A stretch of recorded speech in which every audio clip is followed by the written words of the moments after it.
Hello everyone! I am so excited to share my video this week. This is all about implementing a whole foods diet. I really want to get down into the details with you guys because I think a lot of people talk about eating whole foods or eating clean is like the word a lot of people use right now for that, but they don't actually know what that looks like, right? And they don't actually know what ingredients are synthetic, and what ingredients really are traditional. I think that the food industry has really just been preying on trends and they're labeling things, like organic, all natural, vegan, keto, paleo, like all these different products. And most of it, unfortunately, is a total scam. And people think they are eating clean, they think they are eating healthy, and they're still getting a lot of these synthetic compounds and processed ingredients in their diet. So I'm going to really break it down for you and make it simple.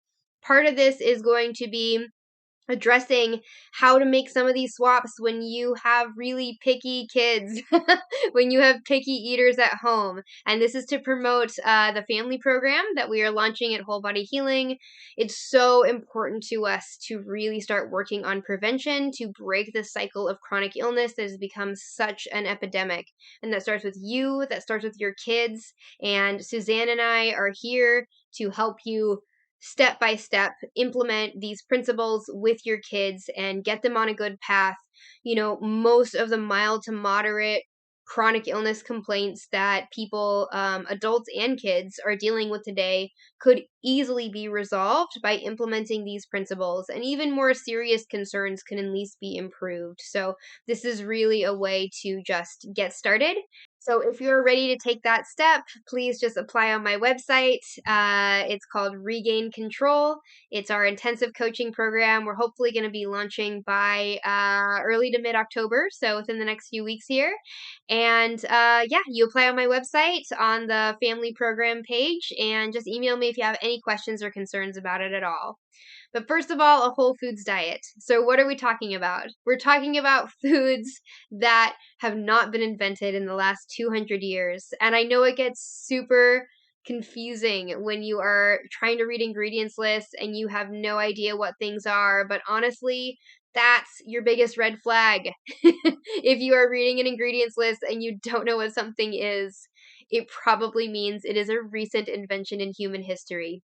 You have to really consider that humans, as anatomically, identical species to what we are now, have been around for about 300,000 years. That's a long time. We've been eating natural foods in their natural state with minimal processing for all of that time. And then boom, in the last 200 years, things have really changed. This had to do with the Industrial Revolution, bringing workers into cities, the invention of refined sugar, refined flours, and seed oils. That's really where we see major changes in our health as a culture. And unfortunately, with globalization and colonization, this way of eating has been pushed all over the world now, and there are very few communities who are now still eating traditionally. But there are a lot of us who are trying to go back, right? They see how detrimental these changes in our food system have been to our health, and we are trying to go back. So let's talk about what that looks like. First of all, don't get taken in by advertising gimmicks. Things like artisan, natural, paleo, vegan, superfood, heart healthy, low fat, sugar free, made with real ingredients, gluten free, fortified with, these kinds of things. Like, they look good and we get pulled in, especially if the advertisement is with like, a pretty farm, or like a nice friendly looking cow, or like a pretty piece of fruit, I mean, graphic designer, like, they know how to reel us in, right? And these labels, like, literally there's almost no regulations on these labels, so do not get taken in by the front of a package. I will say that if you are even looking at a food that comes in a package, like, you should pause, right? Most of the food that you eat really should just be, meat, vegetables, fruit, eggs, But like some things you may buy in a package, and it doesn't necessarily mean that it's inherently bad if it comes in a package, right? Or inherently, has these synthetic toxic ingredients. But if you are reading the ingredients list and you are not recognizing the ingredients as whole foods, right, as other foods that you could buy in other parts of the store, that's a big red flag. So don't look at the front of the package, turn it over, read the ingredients list. And the next big thing is to look for flavorings and colorings, right? Especially things that have colors and numbers, or have artificial flavorings. Honestly, I'm not a big fan of natural flavorings either, just because it can mean so many different things. So there are companies that use like pure extracts of fruits, and that's what the natural flavoring is. But that's not always the case, and you just don't know. Right? A natural flavor can still be produced in a laboratory. So once in a while, it probably is fine, but we just never ate these isolated extracts, even from natural sources, all the time in our evolution. Again, we have to think about that 300,000 years versus 200 years, right?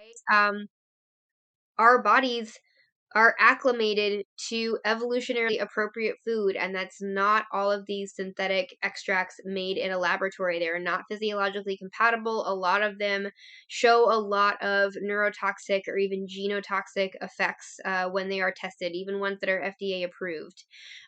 So we really have to be careful with this kind of stuff. And really, we need to train our palate to appreciate the flavors that come naturally in foods. A lot of us have really hijacked taste palates because we grew up eating all of these flavors that have been produced in laboratories. They are not natural flavors, and we need to retrain ourselves. Once you stop eating these processed foods, just simple foods, simple meats or vegetables or fruits will suddenly just be bursting with flavor. It's like your taste buds will turn back on. So give yourself time to adjust, but really important to avoid all of those flavorings.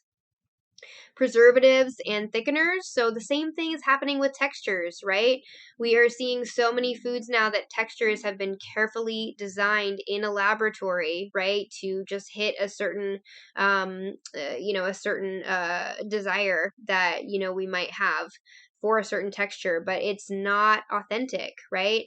This is so the case with yogurt. The reason that so much yogurt is not actually super beneficial from a probiotic or gut health standpoint is that they're filtering out all the probiotic liquid, and that makes this really thick Greek yogurt, and people get used to these textures. And then when you actually make real yogurt yourself, you're like, oh, this is watery and weird, but it's like, that's real food.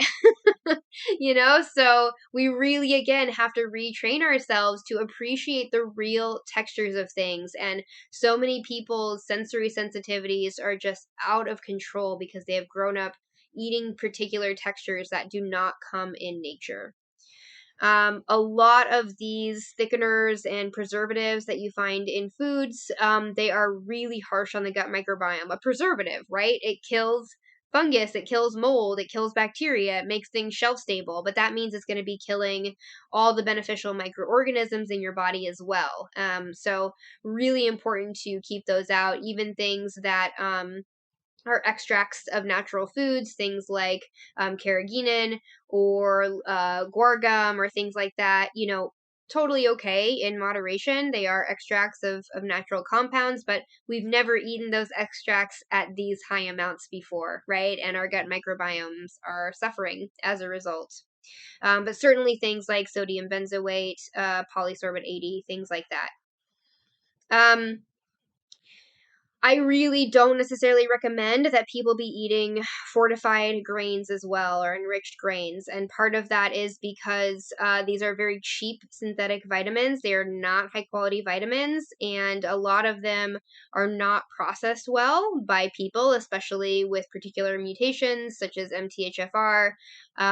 They're just not going to be very good for you. and can actually trigger really concerning symptoms sometimes. So I would much rather that people get these vitamins from their natural forms, or if they do need to supplement, to actually buy higher quality vitamins and not rely on enriched grains. The only reason they started doing this is because people started getting such severe nutrient deficiencies in the early 1900s when we switched to a diet based on refined flours and sugars. Refined seed oils are going to be the next things you're going to want to avoid. And unfortunately, so many processed foods, so many packaged, foods or, snack foods have these in them, even ones that you buy at Whole Foods or Trader Joe's. So just because you go shopping at a high-end grocery store doesn't mean you're not going to get a boatload of these. Even the Whole Foods deli, unfortunately, is just full of these. Like, it's so hard to find food without these oils. This is what they cook with at restaurants too, which is why it's really important to avoid restaurant food or takeout as much as possible. And so these seed oils, this started as like cottonseed oil or rapeseed oil, and these were the byproducts of machinery lubricants. And they were trying to find, what to do with all these byproducts they had. And so they started putting it in the food instead of the animal fats that were traditionally used, like tallow or lard. Now the most common ones you see are going to be canola oil, soybean oil, safflower oil, sunflower oil, right? A lot of these are very modern inventions. And, more and more studies are coming out about how inflammatory these are in the gut. They are not the correct ratio of omega-6 and 3 for healthy cells. So a lot of people are getting damage on the cellular level overeating these oils. Really, really important to get these out of our diet as much as we can. Sugar is a huge problem too, right? Refined sugar wasn't even invented until, 1600s, and the consumption is really out of control. So the problem with sugar, even though it comes from a natural plant, it comes from the cane sugar plant, when it's stripped of all its minerals and other compounds, it's much harder for the body to process, and it's going to eventually deplete us of key nutrients. So the body gets depleted of B vitamins and minerals if we're eating too much sugar. And of course, it can contribute to imbalance in the microbiome. It can feed candida and bacterial overgrowth. But unfortunately, artificial sweeteners really aren't the ideal either. We see a lot of problems with artificial sweeteners, especially things like aspartame, saccharin, sucralose, also known as Splenda and Sweet and Low, right? These things have some pretty toxic properties when they are studied, and so these are really best to avoid too. And again, it's really about retraining the palate, right? Like, we have never had so much access to the sweet flavor before in human history, right? It really was a treat, either coming in like fruit or in seasonal like maple syrup or in like raw, cane sugar, like Rapidora sugar, as a seasonal treat. And unfortunately, we've had this major hijack where now we just expect that sweet flavor all the time. And it's really destroying our health. So those are the main processed food eliminations that I always have people start out with if they are really just getting started on this journey. Just eliminating these foods is going to just completely transform you. And honestly, I don't even really think we should call them foods. Like, these are compounds that I really don't think anyone should eat. Some people seem to be able to get away with it, and they're in okay health, although, 1 in 2 people, are developing cancer nowadays. And, 80% of people have metabolic disease, and people are dying of heart attacks all the time. So I think it's even arguable to say whether, there are people who are tolerating these foods. I think it's been a really problematic experiment. So these would be the first eliminations, to basically go back to what your great great great grandmother could have made in her kitchen, in her backyard. If you think through those parameters and you stop getting taken in by gimmicks of companies who want you to think their processed foods are healthy and they're not, we're going to see massive transformation. So those are the first steps, but how do you do this when you have kids who are not on board, right? A lot of us have kids who are really picky eaters, and maybe we're picky eaters ourselves, but as adults, we can make, maybe more rationalizations for like, I know I'm going to feel better if I eliminate this food. And you can think ahead a little more and be like, I know I'm going to adjust. I know my palate's going to adjust. And so you can really have that conviction and power through. It's harder to convince a kid of that. So I'm going to talk about some swaps that you can do with your little kids. And a lot of these options are going to be in our Regain Control curriculum. So you're going to learn how to do these recipes and do these transitions in much more detail when you get in that program and start working with Suzanne. But basically, like I said, you just have to think of your kid as having a hijack, right? Like they're used to these artificial flavors and textures and high amounts of sweets, and their whole sensory system has developed in relation to these artificial foods. And now their microbiome has developed in relation to this excess refined flour and sugar that has really been disrupting it. So they have overgrowth of all these microbes that are making them crave those foods. And so you don't have to look at it as your kid being difficult. And in fact, the more compassion and empathy you can have for your kids, the easier this is going to go. So always assume your kids are doing their best, even if you get frustrated. Now, you basically have to just start a slow transition. Some people do it cold turkey.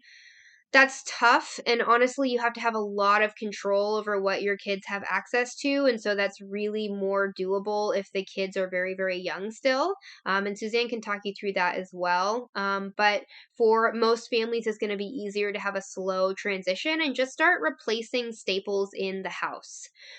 So for bread, for example, refined flour bread. So, you can start doing whole grain bread, although I will say that for a lot of kids with these issues, they do better on a gluten-free diet. Just because modern wheat is it just tends to cause problems for people. So some of the heritage strain of wheat that is more ancestral, they may do better with. Or you can just start making bread really easily out of alternate ingredients. So you can grind up nuts, seeds, or even dried coconut to make flours. And a lot of times at health food stores, they're selling these alternative flours already. Cassava flour is another one that's really easy to do. And so it's just a matter of starting to trade the bread that you're used to buying for these bread alternatives. And the kids will have to get used to the change. They probably will refuse to eat at first. But a lot of times you can just agree, like, okay, take one bite and then you can have the old thing. And just slowly, as they're getting used to one bite, okay, now take two bites, before you can get the other thing. And eventually you can just take it out entirely. So it's just these slow transitions to these similar-ish options. Uh, okay, so then we get things like cereal, right? And granola. And so a lot of the times you can do things like a mix of nuts, seeds, coconut flakes, and dried fruits. And these are really great options for kids that are used to eating breakfast cereals. You can use, coconut milk, or you could start doing yogurt, instead of conventional dairy if that you feel like that's maybe a problem for your kids. Although some kids do fine, with dairy and milk, so it's not always a problem. But at least getting rid of the sugary breakfast cereals. Some parents find that if they use honey instead of sugar, that's a really nice transition, and that's more of a traditional whole food. For pasta, there's a lot of things you can do. Honestly, you can spiralize almost anything. So you can spiralize squash or zucchini. That's kind of some of the more common things. There are also noodles made out of hearts of palm. And there are also noodles made out of things like lentils or other legumes that are going to have more nutrients in them, but still be a similar shape and texture. So those are some substitutes that you can start bringing in. Ice creams are actually not too bad, because if you freeze fruit and then mix it up with a little bit of yogurt or sour cream or even coconut cream, it's going to make an ice cream-like texture, and it's going to be naturally sweet from the fruit. Again, kids' palates will have to adjust from the like intense sweet that they're used to, but it's just a matter of starting to transition it in. As well as sauces, right? So if your kid is like a big fan of ranch, you can blend yogurt or sour cream with the right spices. So it's going to be like parsley, dill, garlic powder, onion powder, and you blend that up and it's going to taste like ranch, but it's not going to have all the problematic seed oils in it. So there's a lot of these really simple swaps to do. It's a lot easier than just telling your kid like, "Oh, we're going to be eating whole all new foods." You know, you can tell them like, "Oh yeah, we still are going to eat bread, but it's going to be this almond flour bread," or "We're still going to eat our breakfast cereal, but it's going to be a nutritious mix of, you know, dried fruit and nuts and coconut flakes instead." Or we can still do our pasta, but it's going to be lentil pasta instead of, you know, refined flour pasta. And you know, you still get your ranch, you can still dip your fries, you know, that we make at home in tallow in ranch, but it's going to be a natural homemade kind. So give yourself time and space to do this. You know, if you're new to this, it's going to feel really overwhelming, and so just focus on one of these things at a time. You don't have to make all these adjustments at once, just one at a time. Start making these adjustments, getting you know, comfortable with recipes. You know, once you start getting comfortable with these recipes, they're very, very simple. You know, you can whip them up, you can whip up big batches really easily. It doesn't take a lot of time once you know how to do it, but just give yourself that space, one thing at a time. Introduce it to the kids slowly. Recognize that they are going to have to transition their palate. They're going to have to get used to the flavors and the textures, and that's okay. It's still better to start intervening now and just getting them used to these alternatives and getting them used to what whole foods taste like and feel like in their bodies. So I hope this was helpful and gives you kind of a breakdown on how to get started with a whole foods diet, how to introduce it with your family. I do have tons of recipes in my book, and I have had parents message me and tell me that their kids love the recipes in my book. So hopefully that'll work for your kids too. But if you need more support, please reach out to Suzanne. Look into our Regain Control program. We are so ready to support you as much as you need through this process. All right, have a good night.